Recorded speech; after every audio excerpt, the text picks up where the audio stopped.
Michael No. Salut. Salut, bienvenue chez vous. Merci. On est dans la baie de livraison de Bell Textron Canada. Yes.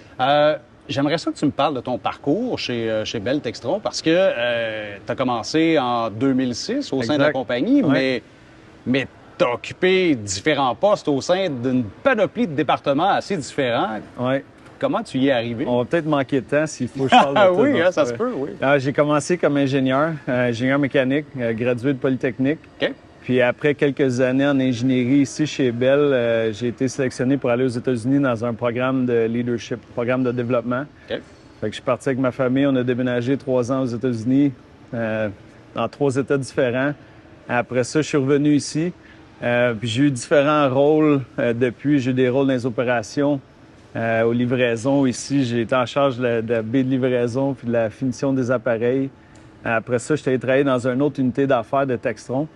On a vraiment une grosse compagnie qui a plein de compagnies différentes, dont Bell. Dans le domaine de l'automobile? Dans l'automobile, Kautex, on fait des réservoirs essence sur la plupart des autos que monsieur, madame, tout le monde conduit. Cessna, les avions que tu connais bien, toi aussi, avec ta licence de pilote, ça nous appartient. Donc, j'ai eu la chance de me promener beaucoup. J'ai travaillé pour 5 unités différentes. Puis là, je suis récemment en charge de Bell Textron Canada pour le grand complet. Depuis 2023, Bell Textron, c'est une compagnie qui est mondiale. C'est pas uniquement ici au Québec. Les gens passent sur le Tour des Laurentides, disent « Ah, je suis en avant de chez Bell Hélicoptère. Ouais, c'est Bell Textron Canada maintenant. Exact. Au pays, il y a 2 filiales, 2 succursales. 2 gros sites. On a ici où on construit 100% des hélicos pour Bell. Okay. Puis on a aussi un entrepôt à Calgary où on entrepose des pièces pour la garde côtière, pour les Forces armées canadiennes avec la flotte des Griffons ou pour tous nos clients commerciaux aussi au Canada. Donc, un gros entrepôt dans l'Ouest. Justement, grâce à ce gros entrepôt-là, mais aussi à l'expertise qu'on a ici au Québec, vous avez signé en janvier 2024, à l'hiver 2024, un gros contrat. En fait, c'est une prolongation de contrat, c'est ça? Oui, en fait, c'est un contrat qu'on a depuis quelques années de support de la flotte des Griffons. Puis là, on a renouvelé, on a ajouté d'autres types de services aussi qu'on donne. Puis c'est le plus gros contrat de l'histoire de notre compagnie. Donc, on est très fiers de supporter la flotte de Griffons partout au Canada. C'est vraiment super, oui.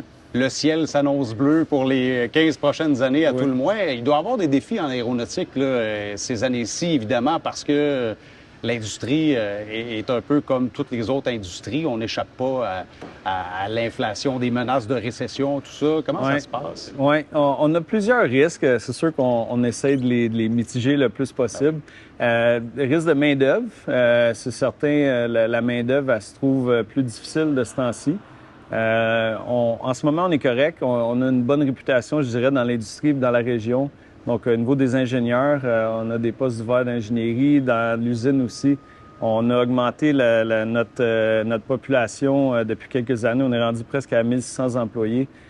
Donc, une belle croissance dans les dernières années, mais ça peut être difficile parfois de trouver de la main-d'œuvre qualifiée parce que c'est des hélicoptères, ça prend de la main-d'œuvre qualifiée. On les forme à l'interne aussi. Mais c'est certain que des gens qui arrivent avec un bon background, un bon bagage, c'est plus facile à former. Mais qu'est-ce qu'on a de spécial ici au Québec? En aéronautique, on est bon, là. On est vraiment très bon. Ouais. C'est quoi notre expertise ici au Québec? Qu'est-ce qu'on a C'est hyper varié. On a, nous, ici, qu'on est le seul constructeur d'hélicoptères au Canada. On est ici dans la région. On a des constructeurs d'avions. On a des motoristes, des gens qui font des suites avioniques. Des fournisseurs de pièces machinées, de pièces en métal de feuille. Au Québec, on est capable de faire un avion, un hélicoptère, un satellite de A à Z. Il y a très peu de villes au monde, de pays qui ont ça. Et on est dans ce créneau-là ou dans ce petit groupe de personnes qui sont capables de faire tout de A à Z. Puis Montréal, on est les meilleurs. On peut bien se péter les bretelles. On a le droit. On peut, vraiment. Michael, on est dans la baie de livraison, je le rappelle. Et puis c'est pour ça qu'il y a du bruit, parce que c'est un très beau décor qu'on a ici. C'est comme un plateau de télévision. C'est pas un plateau. Non, c'est ça. On des est gens qui vraiment travaillent ici. Exact. On est chez Bell Textron. Je veux que tu me parles de l'appareil qui est là parce qu'il est beau. Pour quelqu'un qui connaît plus ou moins ça, c'est un bel hélicoptère. Yes. C'est le cas de le dire, hein? Un bel 429. Qu'est-ce qu'il y a de particulier, cet hélicoptère-là? Hein? Le 429, c'est un hélicoptère 100% québécois. Il a été designé ici par nos 350 ingénieurs qu'on a sur site. Il a été testé, il a été certifié ici avec Transport Canada. Maintenant, on le fabrique, on le livre ici à Mirabel, on le supporte de Mirabel. Donc, c'est un beau fleuron du Québec qui a été fait 100% ici au Québec. De A à Z. De A à Z. Ouais, c'est ça, de la première pièce, de la première vis jusqu'à temps qu'il soit en vol. Exact. Comment ça marche? Tu sais, c'est pas on se lève un matin, je vais designer un hélicoptère. C'est quoi? Il y avait un besoin? Il y avait un besoin. Certain qu'on a des évolutions. Donc, on a eu d'autres modèles avant ça qu'on a parti de, puis qui ont grossi, qui sont devenus plus performants. Après ça, on a eu ce qu'on appelle un Customer Advisory Board. Donc là, on fait venir des clients. On s'est fié beaucoup parce que là, vous voyez, le signe médical dessus. Oui. C'est une machine qui est designée pour faire du transport médical aérien. Puis on y reviendra après. Oui. Mais quand on fait venir les clients, c'est des gens qui opèrent, c'est des gens qui achètent, qui maintiennent les hélicos. Donc là, on a plusieurs sessions avec eux, puis ils nous parlent de requis. Qu'est-ce qu'ils aimeraient voir dans nos prochains produits, qu'est-ce qu'on fait bien, qu'ils veulent pas qu'on change, qu'est-ce qu'on peut améliorer. Mm-hmm. Après ça, on part avec notre équipe de marketing, puis on se donne des targets qu'on veut atteindre en termes de vitesse, d'altitude, de performance. Puis on part de là, puis après ça, les ingénieurs ils embarquent, puis ils font des designs. On regarde s'il est beau, s'il est sexy. Après ça, faut qu'on part de là, puis ça devient un produit certifié. Wow! Il y a des millions d'heures de travail là-dedans. Bien, c'est clair. Fait que vous faites une espèce de focus group avec des clients potentiels, des entreprises. Puis là, vous leur demandez ce qu'ils veulent, puis ça donne ça ultimement. Ça donne un bel appareil comme ça. À partir du moment où on commence, ça prend combien de temps avant qu'on arrive à ça? C'est des années. Ah ouais? On ne dévoilera pas des secrets professionnels. C'est plusieurs années. Ouais. Bien, plusieurs années, puis après ça, tout ce qui est test en vol, l'homologation. Exact. Ça, c'est des mois de vol, c'est des milliers d'heures de vol. Ici même, au niveau de la mer, après ça, on va en altitude au Colorado, on va en Arizona à haute température parce que nos appareils sont certifiés parfois de moins 40 Celsius à plus 50. Il y a des gens qui vont atterrir au camp de base de l'Everest, comme ils vont atterrir au niveau de la mer, donc il faut tester toutes ces altitudes-là, tous les systèmes. Les gens qui connaissent l'aviation savent que l'altitude-densité va changer selon la température, selon l'altitude, mais selon la température, l'humidité, un paquet de facteurs. Fait que ça va changer la donne. Tu parlais du signe médical qu'il y a sur l'hélicoptère. Puis là, les particularités de cet hélicoptère-là pour de l'aide médicale, c'est quoi? Exact. Donc, le Bell 429, il a été designé pour plusieurs missions, mais une des missions critiques qu'on voulait faire, c'était le transport médical héliporté. Donc, c'est un appareil qui a une très grosse cabine pour avoir accès aux patients. C'est un appareil qu'on peut rentrer une ou deux civières, dépendant de la configuration. Si tu vois les portes de côté, on a la porte coulissante, la porte cuve, on a la plus grosse ouverture de porte pour cette classe-là d'appareil. Fait que pour rentrer, sortir une civière, ça va bien. On a une autre option à l'arrière, ce qu'on appelle les clamshell doors. Donc, les portes, ils s'ouvrent, puis on peut rentrer la civière par en arrière. Ah ouais? Oui, puis elle soutient à des vents de 50 nœuds. Donc, même si on atterrit, puis il y a des gros crosswinds, puis on sait que les crosswinds en aéro, ça peut être un problème. Oui. Mais les portes, ils vont rester ouvertes. On a designé le plancher de l'appareil pour être à la hauteur parfaite de la civière. Ouais. Donc, quand tu arrives avec la civière, tu peux être une personne pour la loader. Tu n'as pas besoin de deux personnes, puis on ne va pas blesser de paramédic en levant un patient. Ensuite, c'est un appareil qui va extrêmement vite. Puis quand on parle de transport médical, le Golden Hour, c'est un terme connu, puis c'est un terme très important. C'est qu'on veut donner le soin au patient dans l'heure qui suit son trauma.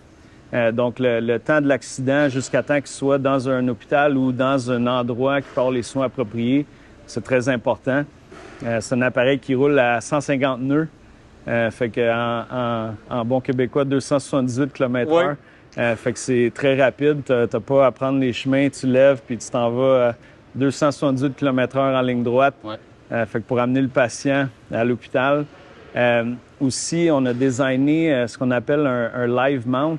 C'est un système d'absorption de vibration entre le rotor puis la cabine. Okay. Donc, quand tu es en vol, même si tu roules à 250 km/h, le docteur, le paramédic est capable d'intuber ou de faire des manœuvres sans que ça shake comme ça. Parce qu'un hélicoptère, oui, il y a des vibrations. Mais le 429, la façon qu'on l'a designé, c'est lui qui a le moins de vibrations dans sa catégorie. Donc, super smooth, super rapide. Fait qu'il est parfait pour faire de l'ambulance aérienne. Fait que ça change carrément les règles du jeu là, pour justement l'ambulance aérienne. Ici au Québec, je sais pas au Canada, mais ici au Québec, ben il y a des compagnies qui le font, mais en hélico... Il y a des compagnies qui le font, mais le Québec, on est la seule province, État en Amérique du Nord qui n'a pas de service gouvernemental de transport médical aérien. Héliporté. Puis c'est vrai parce qu'on a les Challengers avec EVAC, mais là, il manque vraiment cette niche-là avec les hélicos. Puis on est super content que le gouvernement a annoncé qu'ils vont rénover ou construire des héliports. Donc là, il va y avoir Joliette-Roberval. Après ça, le Sacré-Cœur sont en train de le refaire. Il va y avoir le CUSUM à Montréal. Donc là, on va pouvoir transporter des patients entre les hôpitaux pour leur donner des meilleurs soins dans des meilleures régions ou des régions qui ont le plus le service adapté. C'est une très bonne idée parce qu'on a des nouveaux hôpitaux, le CUSUM, le CHUM. Exact. Pas d'héliport en 2024. Exact. C'est comme un peu un non-sens. Côté technologique, c'est un appareil qui est ultra bien équipé. C'est la toute dernière technologie aussi. Exactement. Donc, pour le pilote, voler un hélico, c'est déjà assez compliqué. Tu as tes 4 membres, puis il faut que la tête soit là, puis tu regardes tout. Mais tu veux que ton cockpit soit le plus simple possible parce que tu veux pas que le pilote y ait à chercher, puis tu veux que ça soit le plus user-friendly. Puis il y a quand même un peu de stress aussi quand tu voles ça versus un vol VIP, mettons, quand tu as un blessé en arrière, puis tu veux pressé, puis exactement. C'est ça. Donc oui, on a tout Glass Cockpit dans l'appareil, les moteurs Pratt & Whitney qui sont faits ici au Québec à Longueuil, avec des contrôleurs digitales. Donc tout est à la fine pointe de la technologie sur cet appareil-là. Côté vente, ça devrait pas être un problème non plus. Ça va bien, ça va bien. On n'a pas de problème de ce côté-là. C'est un appareil qui va se vendre partout dans le monde, c'est ça? Exactement. On le vend déjà un peu partout dans le monde, puis c'est un appareil qui est opéré dans plusieurs missions. Celui-ci, c'est notre démonstrateur. On a beaucoup de demandes aux États-Unis, puis aussi au Canada, dans l'est du pays. Donc, on a bâti un démonstrateur pour aller l'amener aux endroits où notre compétition ont les contrats. Donc, pour essayer de les tasser de là, puis mettre un produit québécois à la place. Ça fait partie du jeu. Exactement, exact. Donc, le 429, on peut le vendre. On le vend déjà partout dans le monde. Il est opéré sur tous les continents, dans toutes sortes de missions différentes. Ah ben c'est vraiment intéressant. Moi, je pense que tu m'as convaincu, je vais en acheter un. C'est bon, on va te faire un prix d'avis. Ah, c'est gentil. Merci beaucoup, Michael. Merci.